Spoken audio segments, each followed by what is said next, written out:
Karoline destroys Joy. Behar at the View, MC. Stunned by God-given sharpness. The bright studio lights of the View cut through the haze of morning like a spotlight in a darkened theater. Joy Behar leaned into her microphone, her sharp, practiced voice filling the studio. Dressed in a deep crimson blazer, her eyes flickered with the kind of confident aggression that comes from decades of dominating a stage. She smirked as the camera zoomed in. "Let's talk about the latest mouthpiece for Trump's chaos," Joy said, her tone dripping with sarcasm. Karoline Leavitt, young, ambitious, and completely out of her depth, she's out there spreading misinformation and attacking the free press. Dangerous. The audience, mostly loyal to the show's left-leaning tone, chuckled and clapped. The segment moved on, but the moment had already sparked like a match against dry tinder.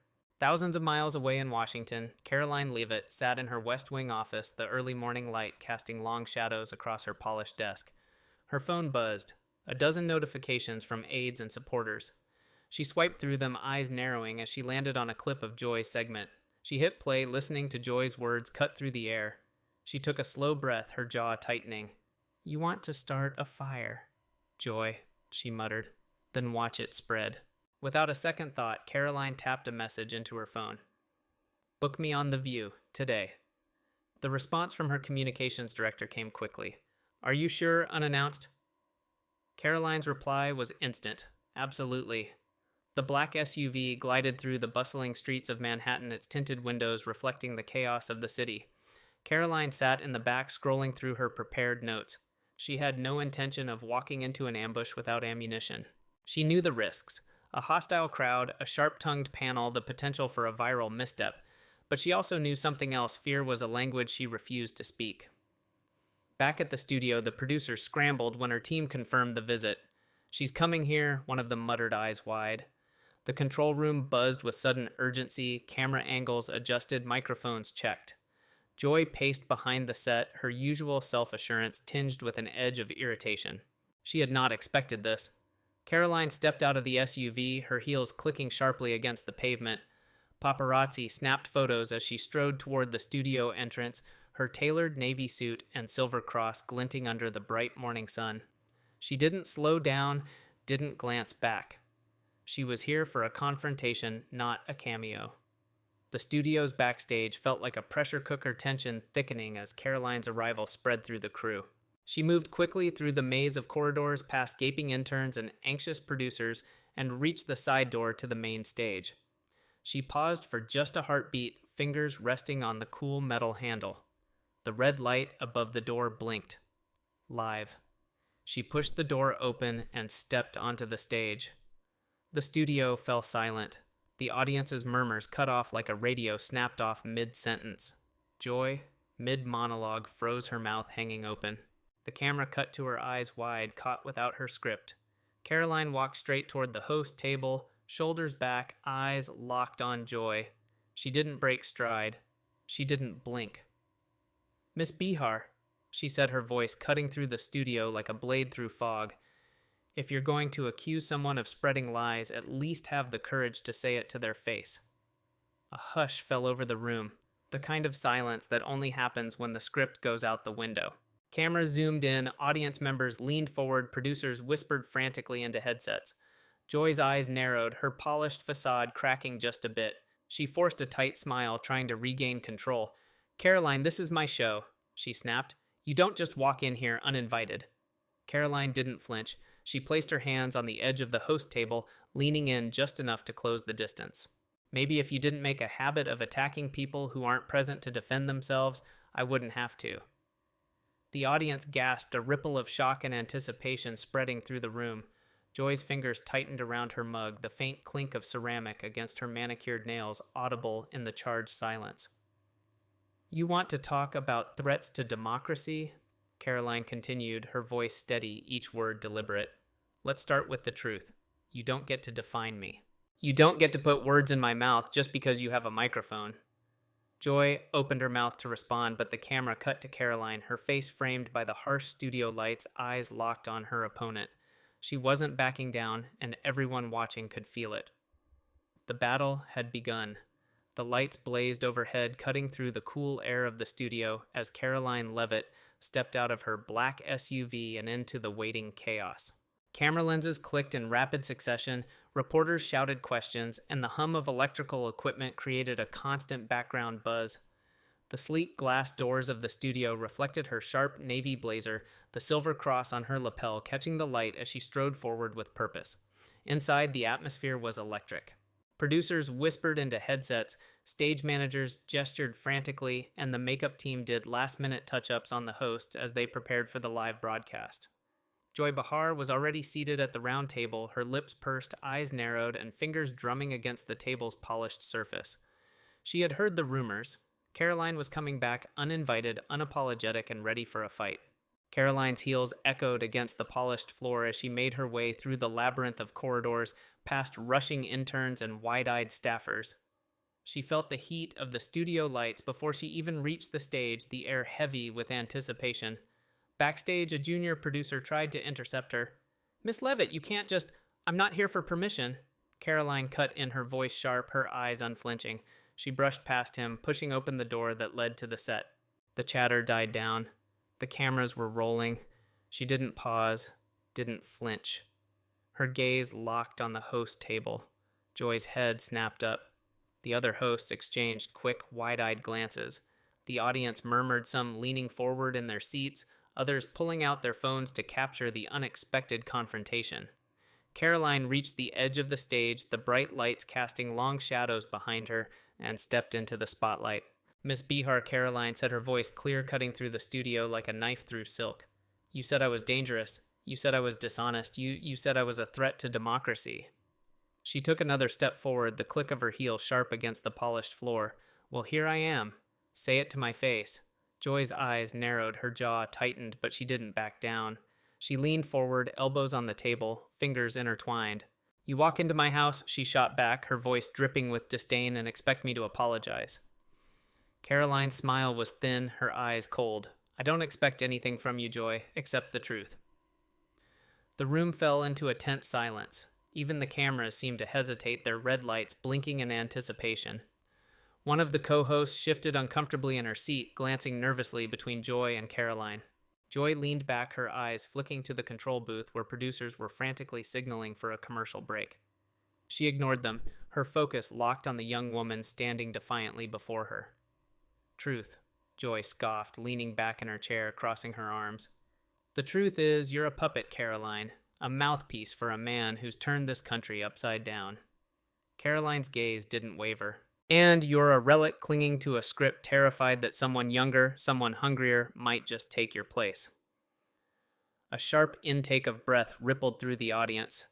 The air felt heavier, the room smaller. Karoline took another step forward, her shadow stretching across the table. "You want to talk about truth?" She continued, her voice steady, deliberate. "Then let's talk about facts. You accused me of leaking classified information, of being a danger to democracy. You said it without evidence, without proof, because it fits your narrative." Joy's eyes narrowed further. She opened her mouth to speak, but Karoline cut her off. "I came here to set the record straight, to look you in the eye and say, if you're going to attack me, do it with the facts. Not with innuendo, not with smear tactics, not with tired partisan talking points." The audience erupted into a mix of gasps and murmurs. Joy's co-hosts glanced nervously at each other, sensing the shift in the room's energy. Joy's fingers curled tighter around her crossed arms, her knuckles whitening. Karoline paused, letting the silence stretch, then leaned in, her voice dropping to a near whisper, but clear enough for every microphone to catch. "You said I was dangerous, Joy. Maybe you're right, but not for the reasons you think." She straightened, stepping back from the table, her gaze still locked on Joy. "I'm dangerous because I speak for the people you ignore, the voices you dismiss, the truths you try to silence. That's why I'm here. That's why I walked onto this stage uninvited, unapologetic, and unafraid." With that, she turned her heels, clicking against the polished floor as she walked off, at the audience still buzzing, the cameras still rolling, the tension hanging thick in the air. Backstage, the junior producer who had tried to stop her earlier stared wide-eyed as she passed. Karoline didn't break stride. She had said what she came to say, and the echoes of her words still rang in the air. As she stepped back into the cool air outside the studio, the first text from her communications director popped up on her phone, trending #1. "You did it." Karoline allowed herself a small, satisfied smile before slipping her phone back into her pocket. The battle was far from over, but for now, she had won this round. As the stage lights cast a soft glow over the polished floors of the studio, the atmosphere felt charged attention that clung to the air like static before a storm. Karoline Levitt sat in her dressing room, a thin strip of LED lights reflecting off the sleek navy blue blazer she had chosen for this encounter. She leaned in closer to the mirror, adjusting the small silver cross necklace that rested just above her collarbone, a quiet but deliberate statement of faith and resolve. She glanced at the clock, 10:02 a.m., 2 minutes past the segment's start time. She could hear the muffled hum of the studio audience through the walls, a low rumble of anticipation mixed with scattered applause. She straightened, took a deep breath, and replayed Joy Behar's words in her mind, letting the sting of those accusations fuel her focus. Unqualified, dangerous, threat to democracy. Karoline's jaw tightened. She had built a career on being underestimated, on pushing back against the narratives others tried to define her with. Today would be no different. She wouldn't just defend herself. She would own the stage. The door cracked open and her assistant poked his head in. "We're on in 1, he said, his tone a mix of caution and encouragement. She met his eyes in the mirror, offering a brief, confident nod. Then, with a final glance at her reflection, calm, composed eyes sharp, she rose and walked out. The hallway to the studio felt narrower today, as if the walls themselves had leaned in to witness the coming clash. Every step echoed heels clicking like a countdown. She passed a crew member who quickly averted his gaze, a nervous flicker of recognition flashing across his face. She pushed through the double doors and entered the green room where a producer handed her a mic without making eye contact. She took it, clipped it to her lapel, and then the stage door. She placed her hand on the handle, felt the cold metal against her palm, and exhaled slowly. The moment she pushed it open, the noise hit her. Applause, chatter, the bright, overproduced energy of daytime television. As she stepped onto the set, every head turned. Joy Behar, seated at the far end of the curved table, stiffened her smile, slipping for a fraction of a second before snapping back into place. Karoline didn't miss it. The stage lights intensified, making the air feel sharper, hotter. She walked with purpose to the empty chair set beside the hosts, ignoring the whispers and darting glances from the crew. She placed both hands on the back of the chair, locking eyes with Joy before even sitting down. "Ladies and gentlemen," the lead host announced, her voice a practiced blend of cheer and caution. "Joining us today, live and uninvited, is Karoline Levitt." Scattered applause, a few polite claps mixed with murmurs. Karoline smiled, a tight, controlled expression that revealed nothing of the fire simmering beneath. "Thank you for having me," she said, her voice steady, cutting cleanly through the artificial cheer. She took her seat, crossing one leg over the other with deliberate calm, her hands folded neatly in her lap. "I understand there's been a lot said about me here lately. I thought it was only fair to join the conversation." Joy leaned forward, her manicured fingers laced together like a trap ready to spring. "Oh, we weren't expecting you, Karoline," she replied, forcing a smile that never reached her eyes, "but I suppose it's brave of you to show up." Karoline met her gaze, unflinching. "Brave or necessary, depending on your perspective," she said smoothly. "I'd hate for the audience to be misled without a chance for a real discussion." The air in the studio tightened. One of the co-hosts shifted in her seat, casting a sideways glance at the teleprompter, as if it might offer an escape route. But Karoline wasn't here to play defense. She leaned in, her voice dropping a notch, pulling the audience closer with the weight of her words. "You accused me of leaking classified information," Karoline said, her tone crisp. "On national television, no less." Joy opened her mouth, a flicker of surprise breaking through her polished facade, but Karoline continued, cutting off any attempt at interruption. "You called me dangerous. You said I was a threat to democracy." She let the words hang in the air, the weight of them pressing down on the polished studio floor. "So here I am. Let's talk about it." The audience murmured, a ripple of unease passing through the rows. Cameras zoomed in, capturing every flicker of expression. Joy's jaw tightened, her eyes narrowing as she prepared to strike back. "Oh, we'll talk, Karoline," she said, leaning back in her chair with a forced chuckle. "But let's start with the facts." Karoline leaned forward, elbows resting on the table, her expression sharpening into something almost predatory. "Please do." The camera lights intensified, the air grew heavier, and for a moment it felt like the entire studio was holding its breath. The gloves were off. The storm had arrived. and the camera lights blazed to life as the show's theme music faded into a low hum. Joy Behar, her signature red glasses perched confidently on her nose, shuffled the papers on her desk, a small smirk playing at the corner of her lips. She leaned into her microphone, ready to launch into her next segment. All right, ladies and gentlemen, welcome back. Now, if you missed our little surprise guest a few weeks back, you might remember the moment Karoline Levitt stormed into our set uninvited to deliver one of the most aggressive ambushes this show has ever seen. She adjusted her glasses, leaning back as the audience murmured in anticipation.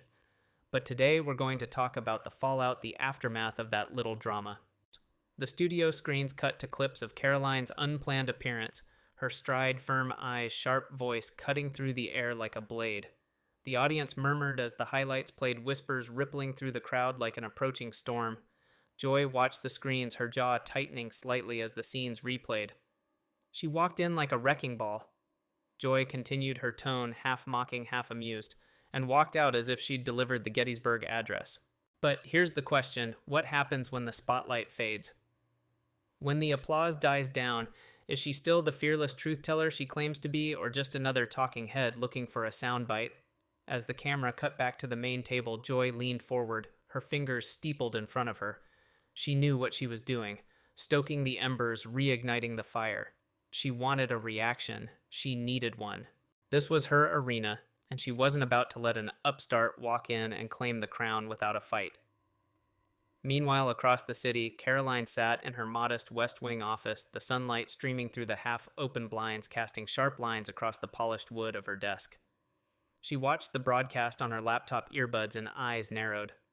Her assistant, Sarah, hovered nearby, phone in hand, the nervous energy almost palpable. "They're baiting you," Sarah whispered, glancing nervously at the screen. "They want you to respond. They're hoping for another viral moment." Karoline leaned back, the leather chair creaking softly beneath her.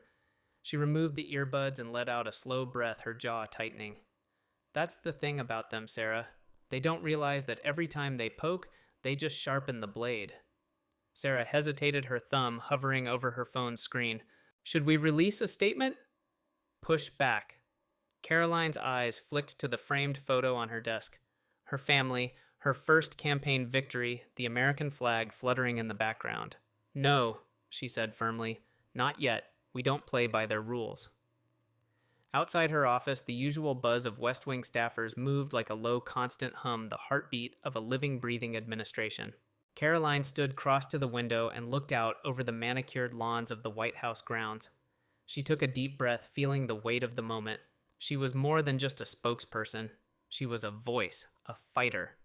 And if Joy wanted a rematch, Karoline would make sure it wasn't just another round, it would be a reckoning. Back at the studio, the segment continued, Joy's voice growing sharper as she leaned into the camera. "Let's be honest," she said, her tone dripping with disdain. "It's easy to walk into someone else's house, shout a few lines, and walk out. It's a lot harder to stand on your own 2 feet when the cameras aren't rolling." Karoline's phone buzzed. She glanced down, a text from her comms director. It was short, simple. "She's pushing it. Are you ready?" Karoline smiled. She slipped her phone into her pocket, adjusted the silver cross on her blazer, and stepped out of her office, her heels clicking sharply against the polished floors. The cameras might not be rolling now, but they would be soon enough. "Let them talk," she whispered to herself as she strode down the hallway. "I'll make them listen." The morning sun poured through the windows of Karoline's office, casting long, sharp shadows on the polished floor. She stood by the window, arms crossed, watching the steady stream of staffers below, each one moving with a purpose, a mission.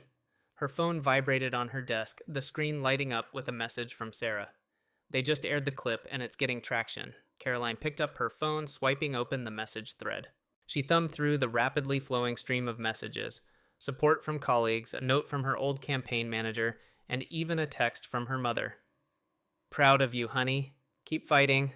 She smiled slightly, the corners of her mouth pulling tight as she tossed the phone back onto the desk.